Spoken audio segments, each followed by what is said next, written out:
ज़हर कि वो कहते हैं ना, एक जो अमीर है वो रज के अमीर है और जो गरीब है बेचारा रज के गरीब है। सामान नहीं खरीद पा रहे, जो सामान नहीं खरीद पा रहे खैर वो भी जश्न का हिस्सा बने हुए हैं। तो बड़ा इंटरेस्टिंग है, बड़ा मज़े का काम हो रहा है जी कि सारी दुनिया जो है इस वक्त सेलिब्रेशन कर रही है। सारी दुनिया तो नहीं, खैर लाहौर में सारी दुनिया आ चुकी है, ऐसा समा लग रहा है। तो लोग बहुत इंजॉय कर रहे हैं मुल्क के कोने कोने से वाकई। लेकिन कीमतें जो है वो आसमान से बातें कर रही हैं। और स्टूडियोज़ में हमारे साथ हमारी गेस्ट भी मौजूद है, उनसे जान लेते हैं कि जी क्या सूरत हाल रहेगी, सामान क्यों इतना नायाब हो गया और अगर मिल भी रहा है तो इतना महंगा क्यों मिल रहा है और सस्ता सामान कैसे मिल सकता है क्योंकि आखिरी दिन रह गए हैं। तो patron in chief Pakistan kite flying association Mohammad Akeel साहब हमारे साथ मौजूद है। बहुत शुक्रिया मोहम्मद अकील साहब आपके वक्त का।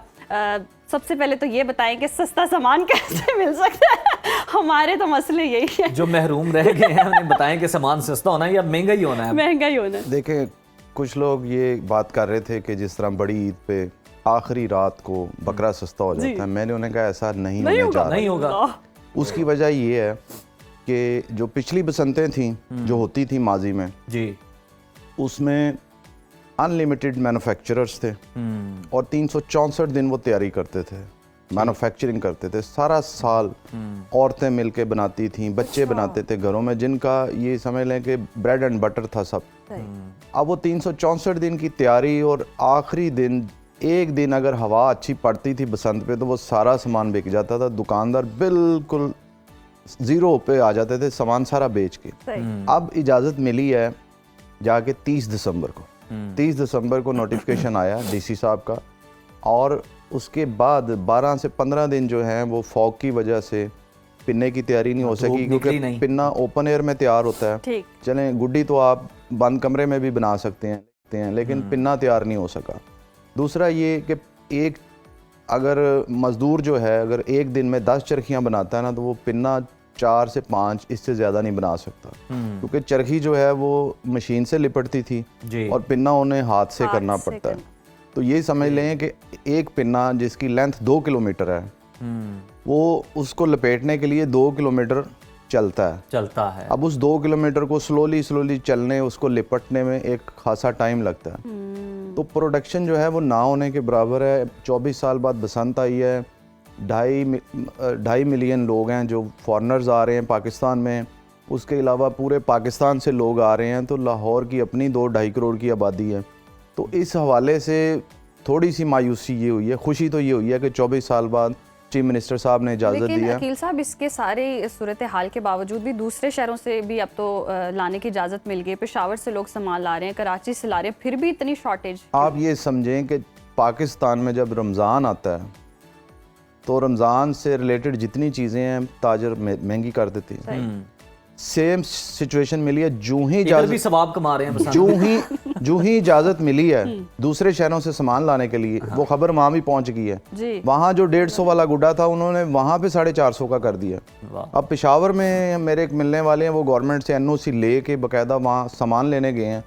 तो वो गुड्डा जो पेशावर में 150 रुपये का था, जब वो इजाज़त मिली है तो वहाँ से 450 का मिल रहा था। फिर उनको कैरेज का भी एक्सपेंस पड़ना है, तो वो यहाँ ला के वो 550 में कॉस्ट करना था, तो वो कितने में ख़रीदते और कितने में बेचते। तो ओवरऑल जो दूसरे शहरों में जो ताजर हैं उन्होंने भी उसको महंगा कर दिया।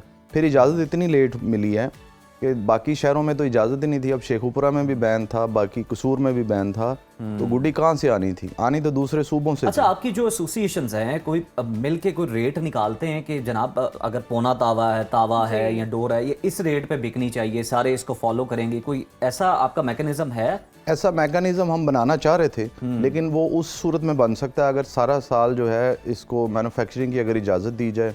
अब बांस वाला जो बांस 12,000 रुपये का था जी, वो 35,000 में बिक रहा है, यानी कि वो 3 गुना ऊपर चला गया।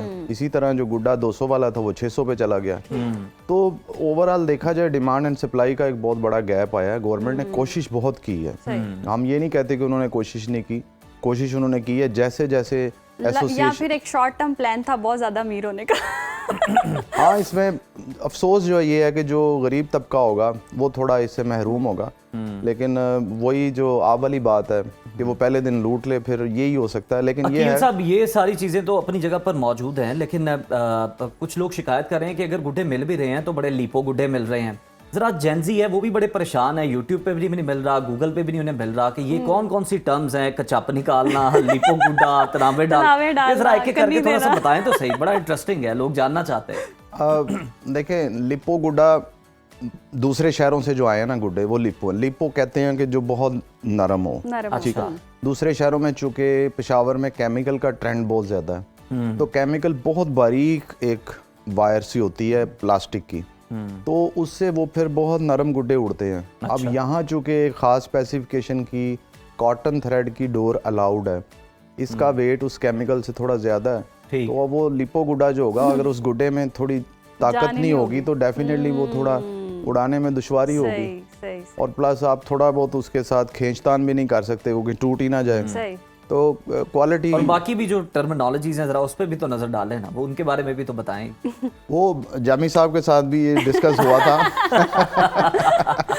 वो गुड्डे का जो चाप होता है जी। हाँ जी, कि वो उसका दरमियान सेंटर का जो उसका एक तीला होता है ना, हाँ जी। वो जब ऊपर को उठ जाता है ना, वो हीट से या गर्मी से, तो फिर उसको सर पे यूं करके ना यूं उसको- रख के यूं हाँ, करते हैं उसको, हाँ, हाँ, करके ठीक है। उसको थोड़ा सा आप बैलेंस करते हैं ताकि उड़ाने में वो दुश्वारी ना पेश आए उसकी। लेकिन अकील साहब, ये सारी फनकारियां तो तब अच्छी लगती थी जब 10-10, 15-15 रुपए का गुड्डा था, कचप भी निकाल लें। अब जो कचप निकाल रहा हो बेचारा अनाड़ी हो और वो तोड़ दे।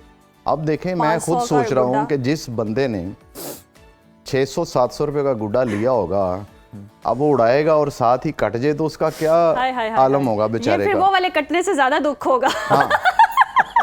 पेशावर का रुख करते हैं जनाब, काशिफ अजीज वहां पर मौजूद है, उनसे जान लेते हैं। अकील साहब तो स्टूडियोज में हैं ही, उनसे भी गपशप जारी रहेगी। काशिफ, आप हमें बताएं कि क्या सूरत हाल है, सामान दस्तयाब है, अगर है तो किन कीमतों पर मिल रहा है, और लाहौरिये कितनी बड़ी तादाद में खरीदारी करने के लिए आपके शहर में मौजूद है?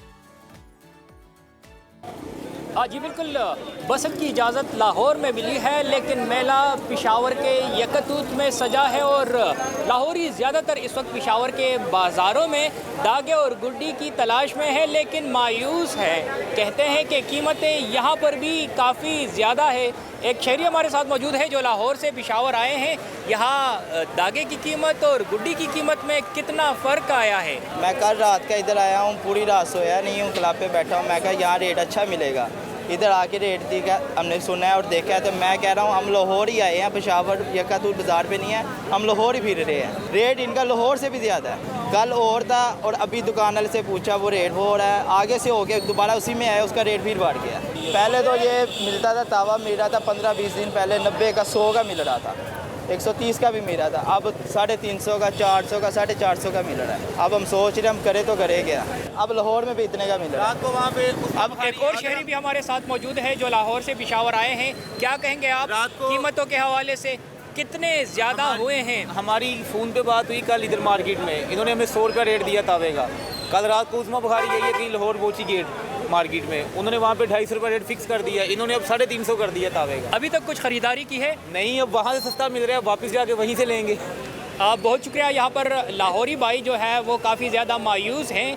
कहते हैं कि लाहौर से हम आए हैं पेशावर, यहाँ पर मुनासिब कीमत पर गुड्डी और दागे की तलाश में, लेकिन यहाँ कीमतें लाहौर से भी ज़्यादा है। काफ़ी ज़्यादा मायूस है और अक्सर लाहौरी यही कहते हैं कि हम खाली वापस लाहौर जाएंगे और ख़रीदारी लाहौर ही में करेंगे, क्योंकि यहाँ कीमतें लाहौर से भी ज़्यादा। सही, तो खाली हाथ जी पेशावर भी लाहौर नहीं जा जाएंगे, सकते पेशावर खरीदारी भी करने। नहीं जा सकते। ओहो हो, बहुत सामान महंगा है अकील जी। साहब कोई हल बताएं हल हमें बताएं आसान, वाकई। पेशावर से भी जवाब है। लाहौर से तो पहले ही आप जवाब है। आप कोई हल निकालें हमारे स्टूडियो में। आज हमने इसलिए आपको बुलाया, कोई हमें आपकी सामान- गाड़ी की भी हम तलाशी लेते हैं जाते हैं। आज हमने आपको जाने नहीं दिया, हमने गुड्डे चरखियां तो नहीं, खैर पिन्ने लेने ही लेने। बहुत यकीन पैसे करें, देंगे लेकिन कम डिस्काउंटेड रेट। Discounted rate. पैसे का तो ज़ाहिर है इशू नहीं है इतना, लेकिन इशू अवेलेबिलिटी का है। Availability दोस्त का। नाराज़ यही हैं, तो issue है। रिश्तेदार नाराज़ हैं और तमाम को है। इंतज़ामिया के कुछ लोग नाराज़ हैं। और क्या बताएं आपको कि इस बसंत के ऊपर बहुत लोग नाराज़ हुए हैं। अच्छा, हाँ, हर बंदा एक दूसरे से, क्योंकि एक अड्डे मतलब ये हाल है कि थोड़ी देर के लिए दुकान का शटर खोलते हैं मोची दरवाजे में, पूरा शटर भी नहीं खोलते और बाहर हजूम लगा हुआ है। सही। जो वो मुंह से रेट मांग रहे हैं लोग मजबूर हैं देने पे मजबूर और वो ले रहे हैं वहां तो से। ये अकील साहब कमाई करने वाले तो खुश हो गए, अवाम तो खुश ना हुई। यही मैं कह बसंत रहा हूं एक कि त्योहार था सेलिब्रेशन का, अब ये अमीरों का ही जिन त्योहार लोगों बन ने के तो रह गया। बड़ी इन्वेस्टमेंट किया उन्होंने तो पैसा इसमें कमा लेना, लेकिन आम आदमी को इसका बहुत ज्यादा कोई फ्रूट्स नहीं पहुंच तो बेचारा पाएंगे। हसरत ही कर रहा है वो हसरत वहाँ ही पे कर बैठा हुआ। लेकिन हमारी जो मीटिंग गवर्नमेंट के साथ भी हुई थी, मोहतरमा मरीम औरंगजेब साहबा के साथ 1-to-1 हमारी मीटिंग हुई थी, उसमें ये चीज़ें हमने पॉइंट आउट की थी। उन्होंने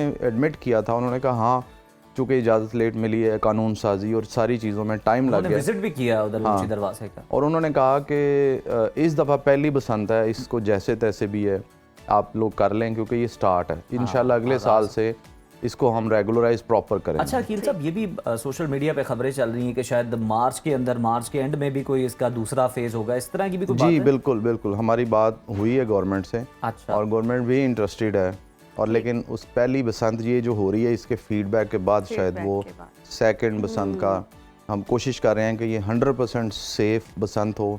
और बड़ा खुशाइन है कि आप भी रोड्स पे जा रहे हैं, हर बाइक के ऊपर एंटीना लगा हुआ नहीं है। एंटीना लगा, बिल्कुल वो तो गर्दनें तो बच जाएंगी। मुझे ये बताएं कि पेचे करते हुए हाथ कैसे बचाने हैं हमने, उसका क्या तरीका? हाथ देखें, अब आजकल तो मार्केट में ग्लव्स आ गए Gloves हैं हैं। अच्छा। और वो और grip ठीक है, उससे डोर में कोई issue तो नहीं आता नहीं, कोई पकड़ने? इशू नहीं है। बड़ी बारीक मटेरियल के बने होते हैं, उनके ऊपर एक खास मटेरियल की कोटिंग है अच्छा जिसने आपका फ्रंट साइड से हाथ को बचाना है, और वो काफी बारीक होता है सही और आपको फीलिंग नहीं आएगी, अच्छी ग्रिप है उसकी। सही। अच्छा अकील साहब, आप कुछ ट्रिक्स भी बता दें, जैसे हम पहले ही बात कर रहे थे कि जेंजी हैं, उन्हें तो पता ही नहीं है बसंत के हवाले से क्या क्या चीज़ें हैं, तो पेचा जब लड़ जाए तो क्या ट्रिक्स होनी चाहिए कि आप गुड्डा काट के ही आए?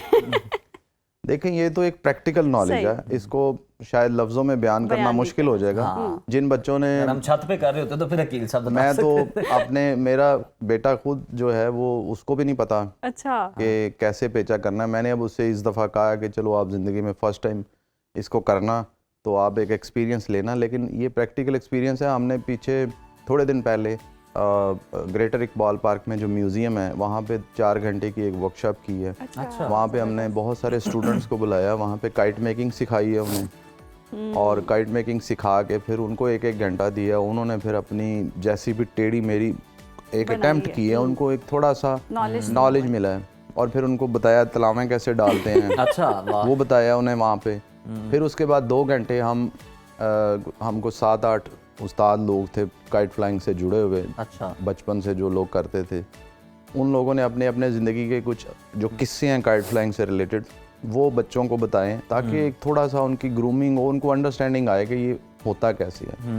तो इंशाल्लाह फर्स्ट टाइम होने जा रही है बहुत सारे बच्चों को, और अब डेवलप होगा और उनमें। बिल्कुल ये रिवाइव हो रहा है। अकील साहब, आपको याद होगा कि जब ये पतंगबाजी की इजाज़त होती थी तो पतंग मेकर्स तो ये करते ही करते थे, लेकिन आम लोग भी अपने घरों के जो दरवाजों के डिज़ाइन थे वो गुड्डों वाले होते थे, पतंग वाले दरवाजे होते थे। जी अभी भी आप अभी भी कहीं ना कहीं मिलते हैं। अब मैं रात भी गुजर रहा था तो शहर में कुछ दरवाजे जो लोहे के गेट हैं वो बकायदा पतंग का हो का, हाँ वो स्टाइल बना हुआ है उनका।